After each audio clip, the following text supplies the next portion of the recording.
Shalom, everyone. Thank you for coming to the stream for those who are viewing and those who are going to view it later. I am today talking about food deception and the things in labels that they put in your ingredients that they put in your food that are in the label that you think may be healthy are actually poisoning you and are causing a whole bunch of chronic illness and issues.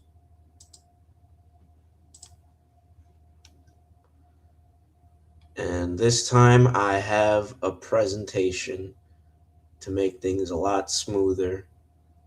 And let me add it. And as you see there, food deception, all the articles and resources I have are in the link of this description of this video. And without further ado, food deception. And I just want to also bring it to the word of the Most High to, allow you to be edified and, not be discouraged about all this warfare that's going on with food, the things that they're putting in our food to cause chronic illness or disease. It's all intertwined with the major companies and the pharmacies. I'm not trying to sound like a conspiracy theorist. I have my tinfoil hat on or anything, but it's true that a lot of these things that the FDA approves are known to be poison, and in other countries, different ingredients aren't even allowed in their foods that they allow here in the United States. So it's just good to practice diligence and prudence when you are going out buying food for your family or for yourself, to look at the labels and to understand what these ingredients do to your body, because over a amount of time you'll start to get all these weird symptoms and you don't know where you got them, and they're all from the food that we're eating and the food that they're allowing, because obviously this world is, not perfect, and it's fallen and it's sinful, and there are people who do not care about your health and will do anything to cut costs by putting in ingredients that may be poison or may be harmful to you. So it's just good to practice awareness and knowledge as to what is in your food. And shalom, Coco. And let me begin. The first scripture I'll begin with is Proverbs 13 and 16. Every prudent man acts with knowledge, but a fool flaunts his folly. So after you understand, because there are, vast resources of this knowledge about the different chemicals in food, like red dye is one where it causes ADHD in children and also causes cancer in other people.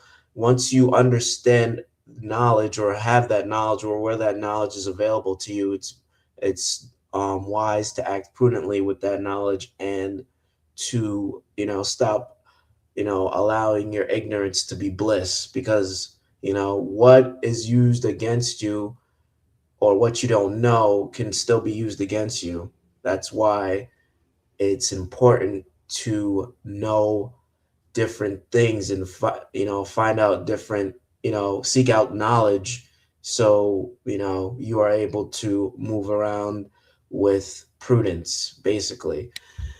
And the other scripture is Proverbs 14:15. The simple believes everything, but the prudent gives thoughts to his steps. Again, as we are in this age of information being more readily available, the things that were once told to us, like how they said eating 3 times a day is good for you, the food pyramid, all that's been dispelled. You could look it up, how now the health association and all these other bureaucratic agencies from the government are telling you how the food pyramid should be reversed.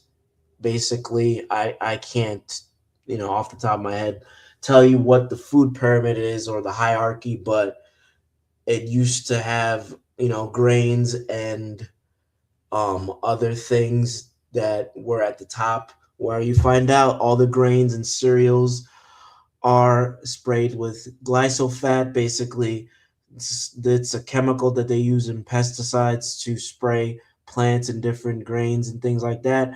And all of that causes your, imbalances in your gut flora, basically the things that help you digest your food. And also, they found out that a lot of these things are causing diabetes and high insulin in other people. So again, once you understand the scriptures and apply them, then you'll be better equipped to, combat these different ways that they're trying to cause illness within people for money. Obviously, it's capitalism.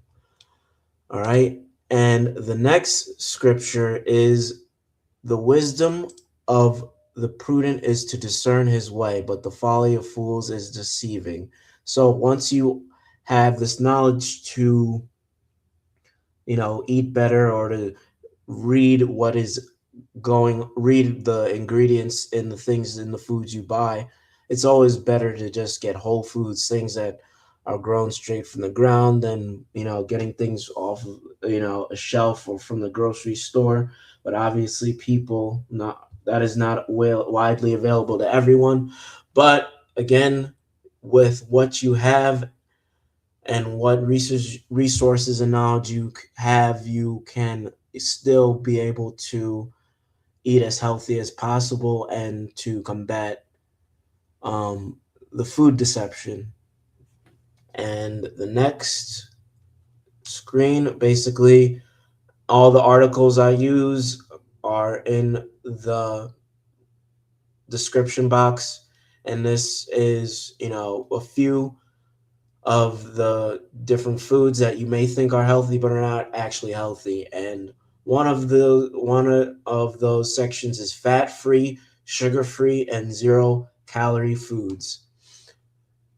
And it the article states that fat free, sugar free, and zero calorie foods are often fad diets, and these products are often have no medical reason to cut out sugar, but these foods rarely deliver. I mean, excuse me, these foods say that they cut out sugar, but these foods rarely deliver the nutritional benefits their labels imply. When fat, carbs, or calories are stripped out, the vitamins, minerals, fiber, protein, and other nutrients usually disappear too. To make up for that loss, many of these products rely on artificial ingredients to mimic flavor and texture. Another food deception, or, different food, misconception, is gluten-free products. Gluten-free versions of bread, pasta, and other carbs aren't automatically healthier. They won't lead to weight loss, improve blood pressure or blood sugar, or offer a more natural option than foods that contain gluten. These products still contain carbs and rely on refined starches like rice, potato, and tapioca flour. Many gluten-free breads and pastas and snacks are actually higher in calories than their gluten containing counterparts, and because they often lack whole grains, they don't always offer the fiber or protein you'd regularly get from regular versions. Plant-based meat and milk, basically alternative versions of, people who are vegan. These are alternative versions that are often very processed. How many, things that you need to do to food that's supposed to not be meat actually look like meat and taste like meat. Many vegetarian and vegan products are highly processed. They often contain added fat, sodium, sugar, and unfamiliar ingredients used to mimic the taste and texture of meat or dairy. You should also look for key vitamins and minerals you'd typically get from milk or meat. Fortified options can help fill those gaps without relying on excess fillers, salt, or sugar.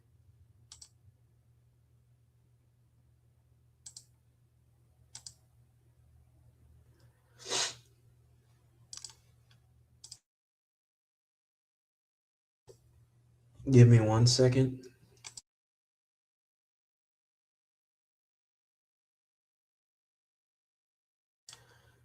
All right, and the ingredients to avoid on your food nutrition labels: artificial flavors.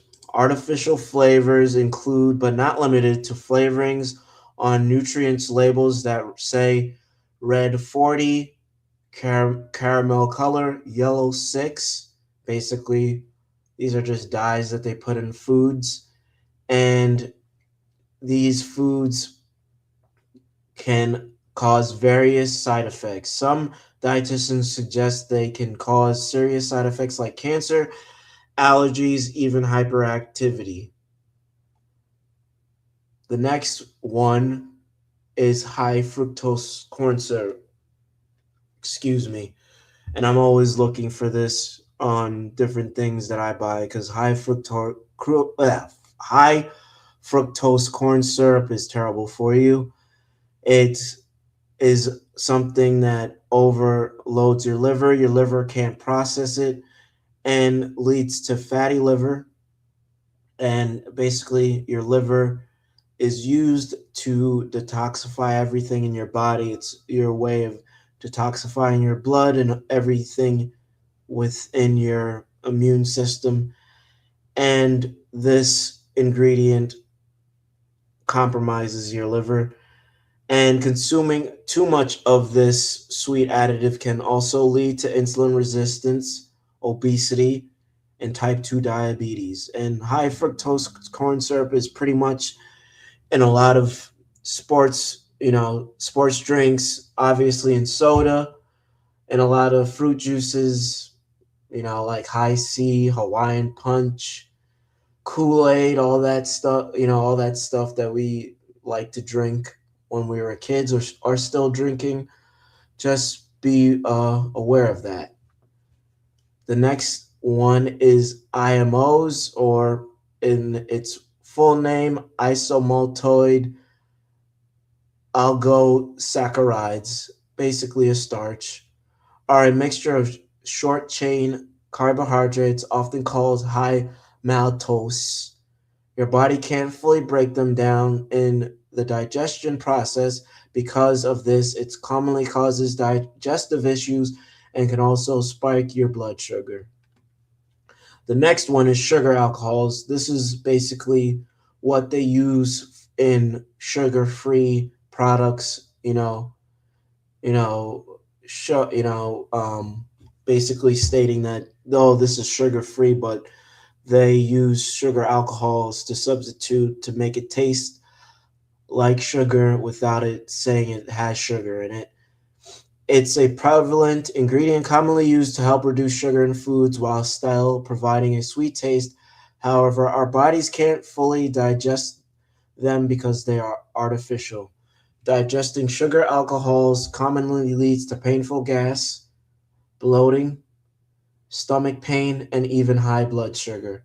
So if you're going to have sugar, keep it real, eat it in moderation, and keep it under 25 grams a day.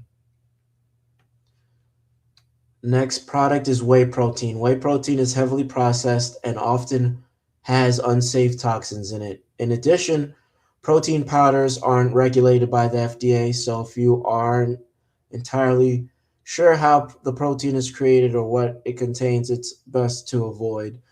And I could speak to this. I've been avoiding whey protein after I found out a lot of whey protein they have stated in different research has shown that it has lead in it, and a lot of them have a lot of different ingredients that you don't even know about. So, for protein, you just want to get it from a food source instead of a protein powder.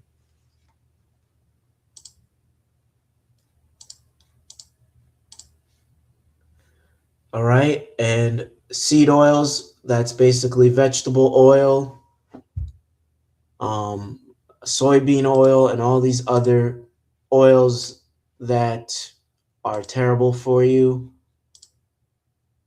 Seed oils are a common nutrition label ingredient. Some includes trans fats, hydrogenated oils, and too many saturated fats. So when you are reading your nutrition labels, look for high quality oils made from healthy fats such as extra virgin olive oil or coconut oil, and avoid the oils below.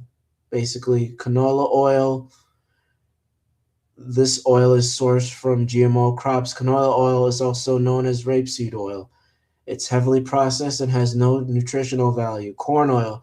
This is highly refined, popular oil, can damage your liver, and is high in omega 6. It is also known as maize oil and is created from GMO crops.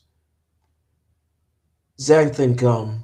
Xanthan gum is a popular additive that acts as a stabilizer or a thickener. It's not only found in foods, you can also find this ingredient in insecticides, toilet bowl cleaners, and it adhesives in wallpaper. It's made from fermented sugar that creates a glue-like substance that is dried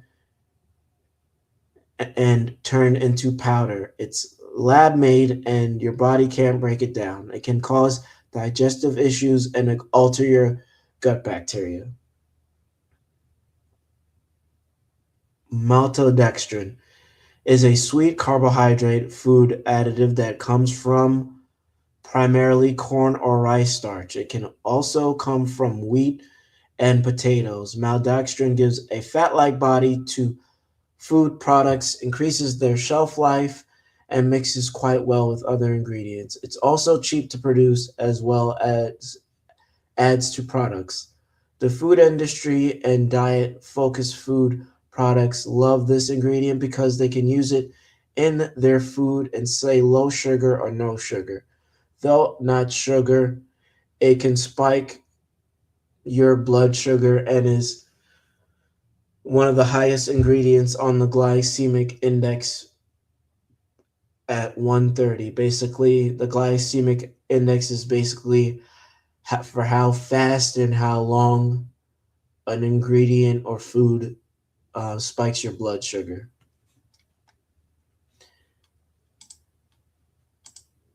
All right, and next slide, I'm just going to have a professional speak about these things and why you should avoid them. Dr. Berg, I advise you to follow him. He knows a lot about nutrition and knows a lot about the science of what foods to eat and what foods not to eat.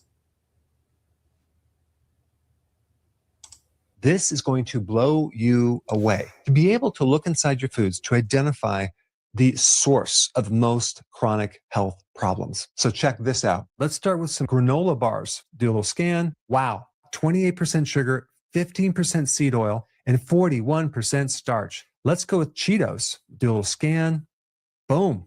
Oh, look at that. Zero sugar, but 35% seed oils and 52% starch. Let's see what's in Coca-Cola. Do a little scan. It's all sugar. No surprises there. And of course, high fructose corn syrup sugar. Let's try some healthy cereal, Lucky Charms. Do a little scan on the barcode and wow, 40% sugar, 40% starch. And by the way, starch is hidden sugar. Let's look at mayonnaise. Do a little scan.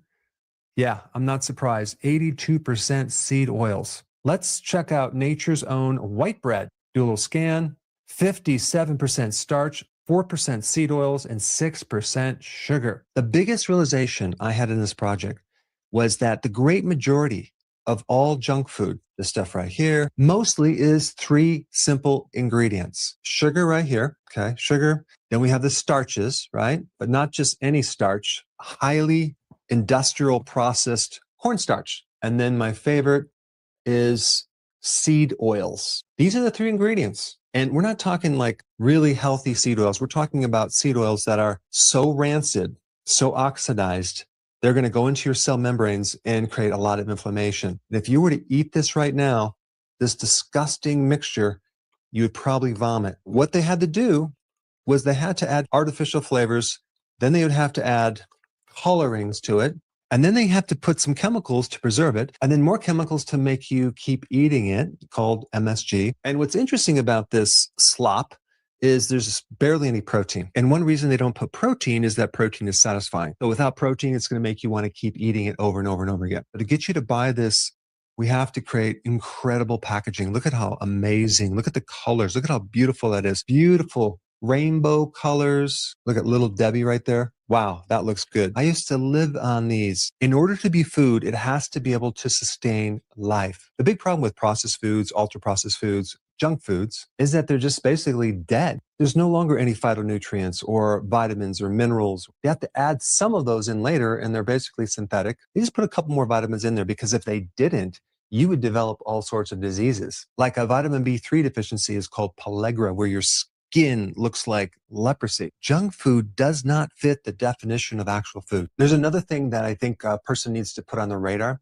and that has to do with starches. Starch is a chain of sugar molecules. And when you process it, heating it, grinding it, putting chemicals in it, that starch, now that it's become severely altered or manipulated, will act worse than sugar. In this app that you can download for free, you'll be able to quickly identify not just the sugar, but the hidden sugars. And just to point on this heart healthy seed oils, the problem with these oils is they actually get lodged in your membranes. It's in the organs, it's in your brain. The problem is now it's going to take about 1.5 years to get that out of the body. If you were to use this app to identify these 3 things in your pantry and your refrigerator and avoid them, your health benefits would be amazing. The average person consumes over 100 pounds of starch, refined starches in the form of modified food starch, maltodextrin, modified cornstarch. They feed this stuff to babies in infant formula. It's in your pet food. It makes up a huge percentage, over 60%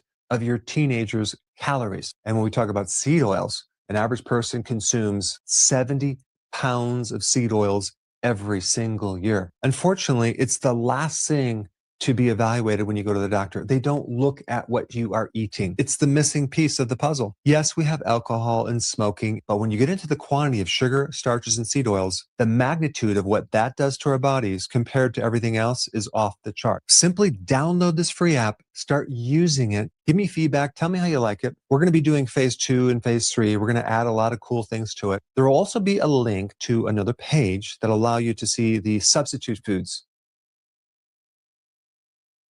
All right. Yeah, I'd use his app. I was using his app and I figured out that I was consuming seed oils as well. Some in this peanut butter that I liked that I thought was, well, it says it's all natural, but it had seed oil in it, so I stopped using it.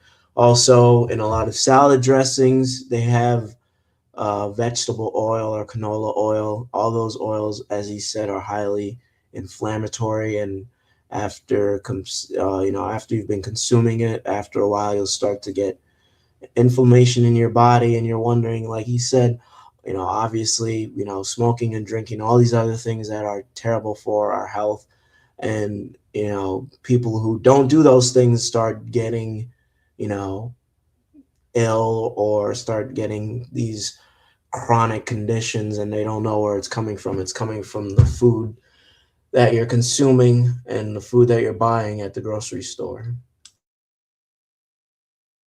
There are 4 very common ingredients that shorten your life and kill you prematurely. When I was in practice for 30 years, I really tried to get people to change their ways. I tried to get them to eat healthier, but eating healthy is expensive. And I would talk to people until they're blue in the face and not get anywhere. And I stumbled on this when I was going to people's homes, and then we would go to the grocery store and we would teach them what to eat. And I personally had an aha moment. An average person does not recognize the 4 ingredients in 99.999% of all junk foods. The whole label on foods is just completely confusing, and no one can make any sense out of it. You're never going to understand what the food is unless you understand the ingredients in the food. It would be very similar to looking at a label in a different language, right? I mean, it just does not communicate because every single word in there is just foreign to you. Now, I just want to read off some of these ingredients.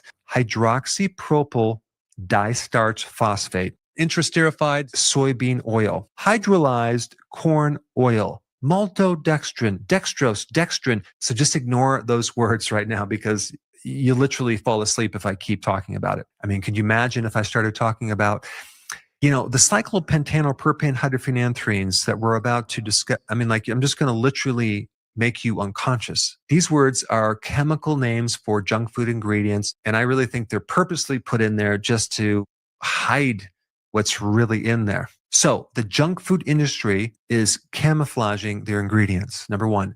Number two, these companies have normalized junk foods as part of a regular diet. And number three, these companies spend millions of dollars to downplay the bad effects of their ingredients, to neutralize these ingredients. There is no bad food group, right? I mean, that is completely created by big food. As long as you're eating a balanced diet, you'll be fine. What they have done very successfully is made their ingredients the same level as other ingredients. Like a calorie from the fructose in high fructose corn syrup is the same calories as fructose in fruit. They're identical. This is absolutely, positively, 1,000% not true. Well, I'll tell you right now, there's a huge difference between the starch in vegetables and the synthetic starch they get from corn. There's also a big difference between cane sugar and then synthetic sugar like glucose syrup. Now, the other thing you need to know is that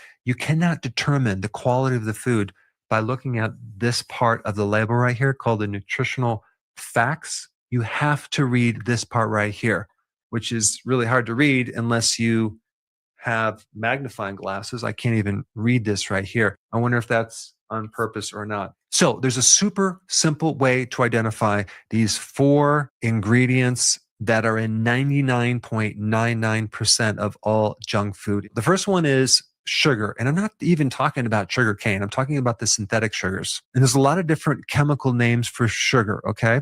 Then you have starches. What's a starch? Starch is a sugar, okay? And I'm not talking about the starches in vegetables. I'm talking about the synthetically made, highly processed starches. Then we have seed oils, very, very highly processed. And then number 4, we have highly processed, refined proteins, soy protein isolates, and you have casein in different forms. That's like milk protein. And by the way, there's a significant amount of casein coming from China. It's not really regulated. You have no idea how these cows are treated before they get the milk from them. And so many people have allergies to casein. And you have also a type of protein that creates more inflammation called A1 beta casein. You don't want that in your body. You want the A2. And I'll guarantee all the casein protein that they use in junk foods is A1. So a lot of people get bloating when they have this concentrated casein protein. Not to mention the soy protein isolates have heavy amounts of hexane, which is a solvent. It's in gasoline. And there's really no regulation or monitoring how much of that hexane is in that product. And then you also have wheat gluten. I created a little card cutout. You download it, you cut it out, and you put it in your wallet. And then you match it up with this card. And that way I list all the different chemical names. And that way you don't have to memorize any of the names. So out of all the things that you can change to make your health better, this is the most important. So click the link down below to download the little card so you can cut it out and put it in your wallet. All right, and I'm gonna put the link in there for you so he could give you the free cheat sheet on what you should be looking out for. And obviously it's crazy that it's basically they use us as their science projects, all these companies with all these different ingredients. It's kind of absurd to even think about. And I got 2 more videos where he talks more about maltodextrin, I can barely pronounce it, and seed oils, and literally that's literally a lot of, you know, I don't know what the word I'm looking for is. A lot of deception is going on with all the food that we're eating and all the ingredients that are being used. Today, we're going to talk about the number one most dangerous carb in the world, and it's not sugar, okay? Even by a long shot. This carbohydrate creates such a massive blood sugar spike, way more than sugar, but it's not even classified as a sugar. It's a carb, but it's not a sugar. It has the potential to create diabetes type 2 and a fatty liver and insulin resistance, which is the precursor to diabetes type 2. In other words, it will mess with your blood sugar big time. It's going to create visceral fat. That's the fat around your organs. It will disrupt your good microbes and feed the pathogens, the bad guys in your gut. It is a super inflammatory carbohydrate. It'll create inflammation, not just in your joints, but especially in your gut. If you're ever concerned about the true bad cholesterol, the LDL small particles that can invade the inside of the arteries, this is one carb that will do it in a heartbeat. It's marketed as zero sugars. It only costs 20 cents per pound. So this is a bucket of it right here. This is 25 pounds, pretty heavy. This is $5, and that's because it's subsidized. That means the taxpayers actually end up fronting the money for it so they can get it at a fraction of the real cost. All right, what's the purpose of this carbohydrate? It has no health benefits. It's a filler. Okay, it adds bulk to a product. An average person consumes between 65 and 250 pounds of this stuff every single year. That comes out to 21 billion pounds of this carbohydrate produced every year. It's in a lot of the gluten-free foods. It's in baby formulas. It's in baked goods. A lot of athletes consume it. Can you now guess what this carb is? It is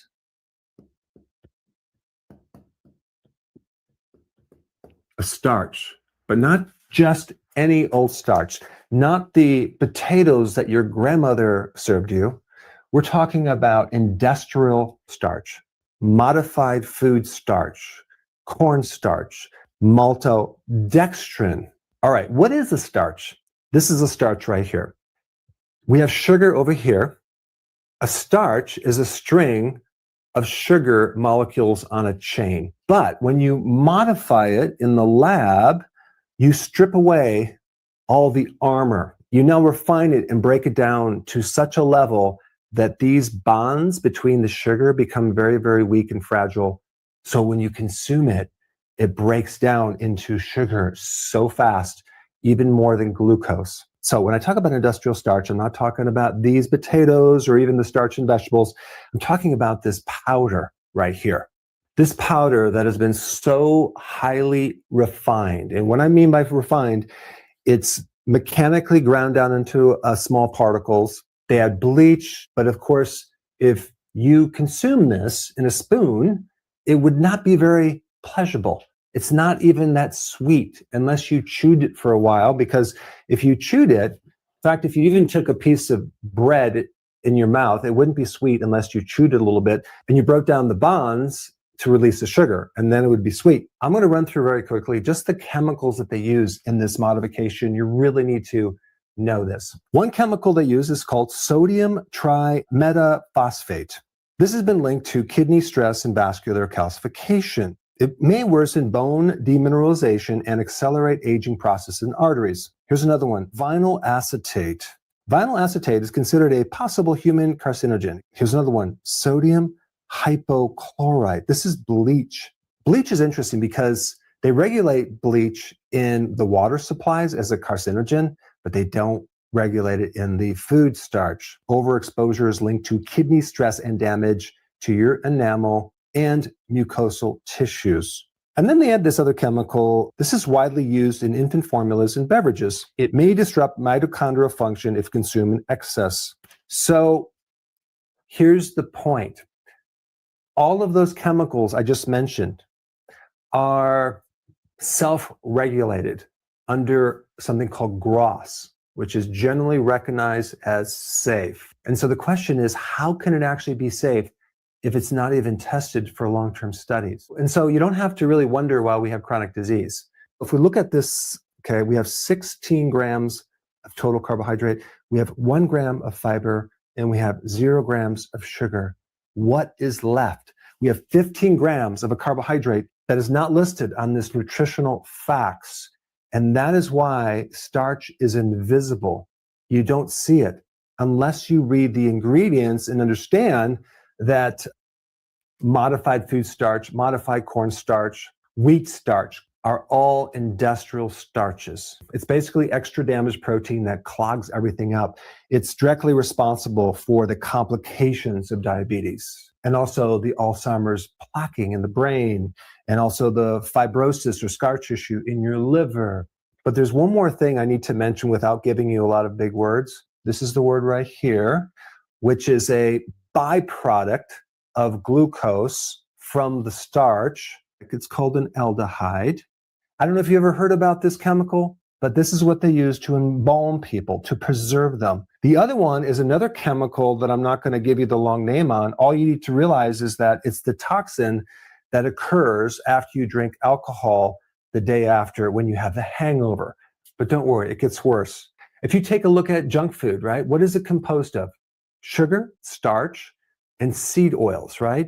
But when you combine the starch with the seed oil under heat, you create a compounded toxic soup that is deadly on your tissues.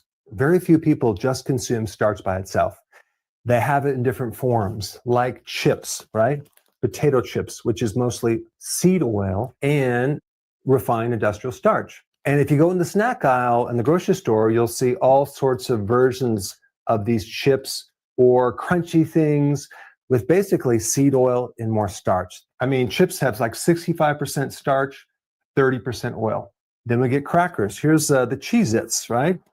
70% starch, 25% seed oils. Then we have cereal, 80% starch. Sometimes they put seed oils, but mostly they add sugar to that. But there's usually always some seed oil involved.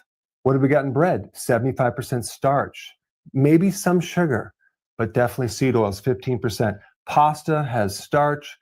We have 15% seed oils. French fries, 80% starch, 15% seed oils. So what's really bizarre to me is that so many of us have been focused on sugar for so many years, but the starch is actually consumed in way higher quantities, and actually it's more deadly. Now remember, I'm not just picking on starches. I'm not picking on this potato you get from the garden or vegetable starches. I'm picking on the industrial starches like these mashed potatoes that have been highly processed. There's a big difference between you cooking this and you just adding water to this right here. But of course, some people say, I don't eat cornstarch. But then if you look in their pantry, they usually have some Pop-Tart or some other food that has modified cornstarch. But because they don't read the label, they don't know. And then they'll tell me, well, it's organic. But look at how much starch and seed oils that are in here. It's the same as non-organic. What's pretty wild is I was in the grocery store the other day and I bought these hot dogs. The third ingredient is modified food starch in hot dogs. Why?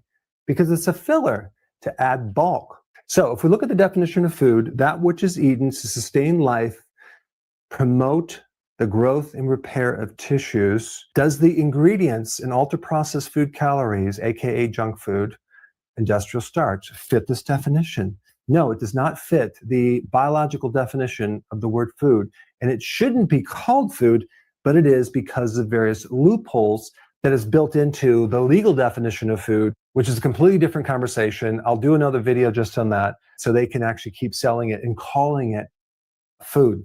The basic 3 ingredients for most junk food, ultra-processed foods: sugar, usually synthetic sugar, makes up 5 to 20% of that. Seed oils makes up 20 to 35% of that. And starches make up the majority, 55 to 75% of ultra-processed food calories are starches. And I created a really cool app for you to use to identify these three things. All you have to do is download the free app and then Right. scan. And yeah, there's a lot of, yeah, I didn't even know that starch was that deadly. And now I'm going to start looking for the different starches and things like that. But yeah, I don't even really try to eat too many of these snacks, chips. Not really. I mean, there's this popcorn, Skinny Pop. I'm pretty sure if I were to use Dr. Berg's app to scan it, there would probably be a whole bunch of hidden stuff in it. So, again, it's best to just eat food that's straight from the ground. Oils. Seed oils are, so let's talk about the best oil to deep fry your foods in. Well, you should probably use something healthy like vegetable oil, right? Because you could see these healthy vegetables here. And you can see this one is Clover Valley. So it's probably a beautiful farm of rolling hills and clover where they make this vegetable oil. And it's pure vegetable oil. It's actually considered heart healthy on the label. There's just a little bit of saturated fat in here. I think it's 2 grams. There's no sugar. There's no trans fats.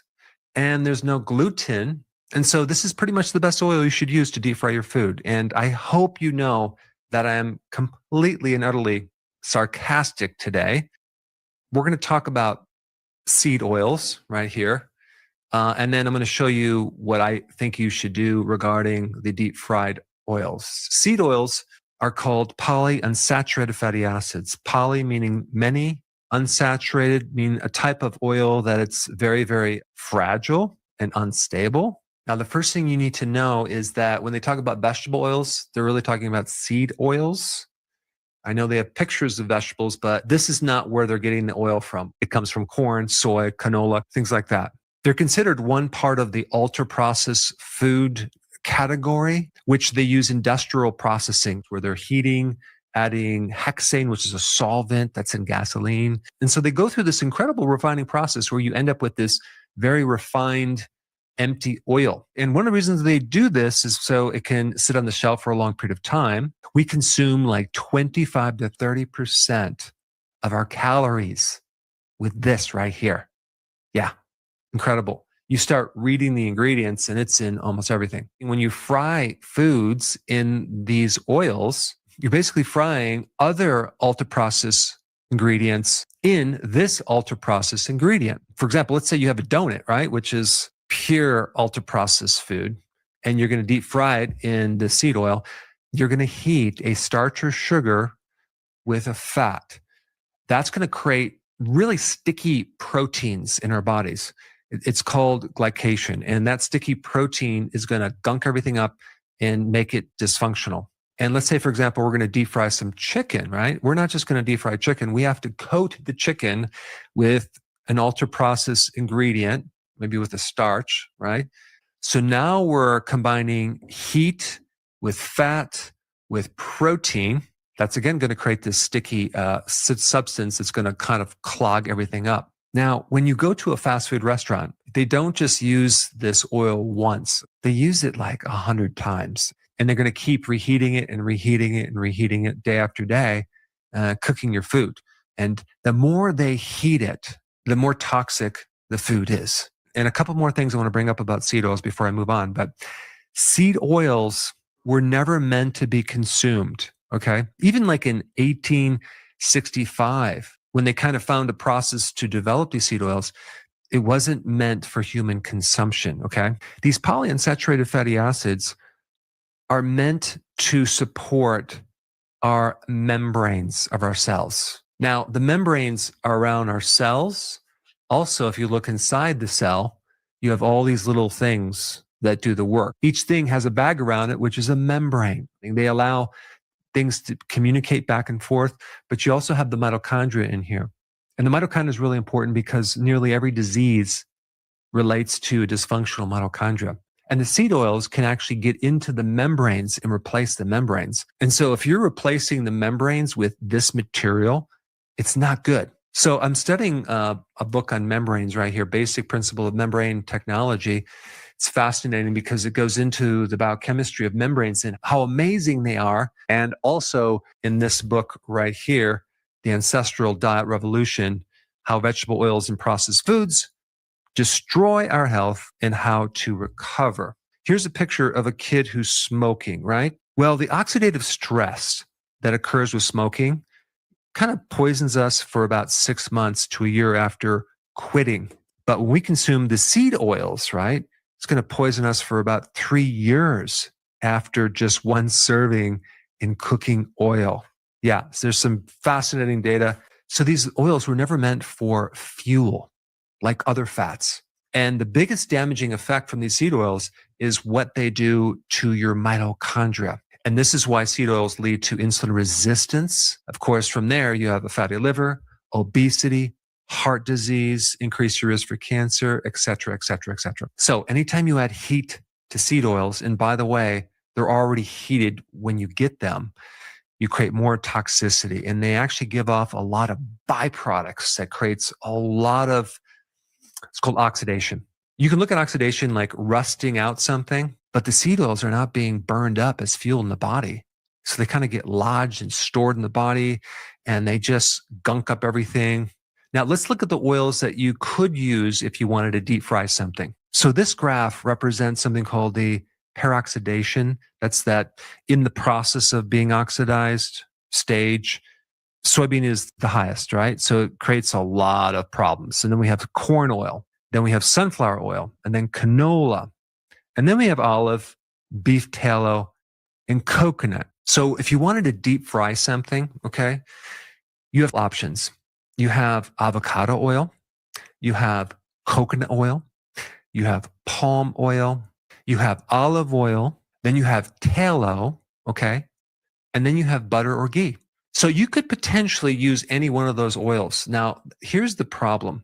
You probably shouldn't be deep frying any food at high heat because no matter what oil that you use, high heat is going to create problems.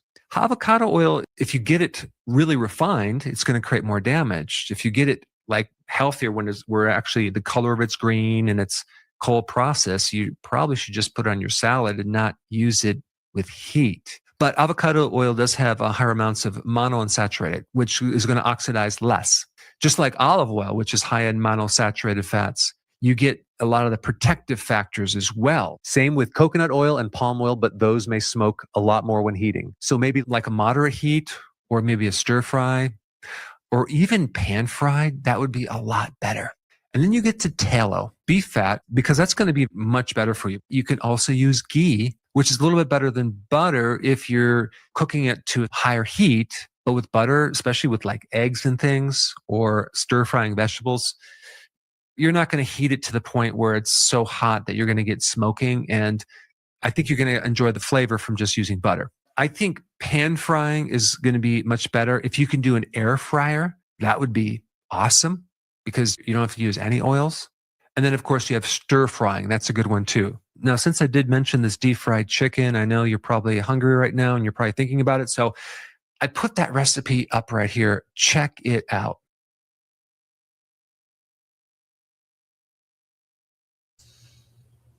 All right, that's basically all I have for today. I hope this is edifying and hoped open your eyes to, just being more diligent in what you're buying at the grocery store and, being more aware of what ingredients you're eating because in order to be fit, you also need to eat healthy. And Faith and Fitness by Garth, we promote being healthy and, trying your best to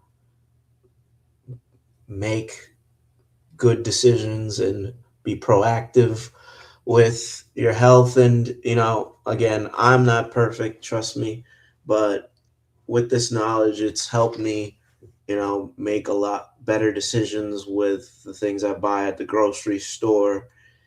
And basically, just things that I could use that will help, decrease the likelihood of getting sick or just, not consuming these things at all. So if there aren't any other questions or comments, I will end the live stream. And I thank those of you who joined the live stream today and participated and commented. Thank you. Thank y'all now. Thank you. I appreciate that. And I will be back not next Friday, the Friday following, and trying to basically come up with more things that I could help, impart more knowledge on the people and help them become healthier, and also, just doing what the Most High, or some people call God, put on my heart to do, and to help, empower people with knowledge. Thank you, Coco. This was very informative. Thank you. Well, everyone, for those who are watching now and for those who will watch later, I hope you have the great rest of your weekend, and Shabbat Shalom.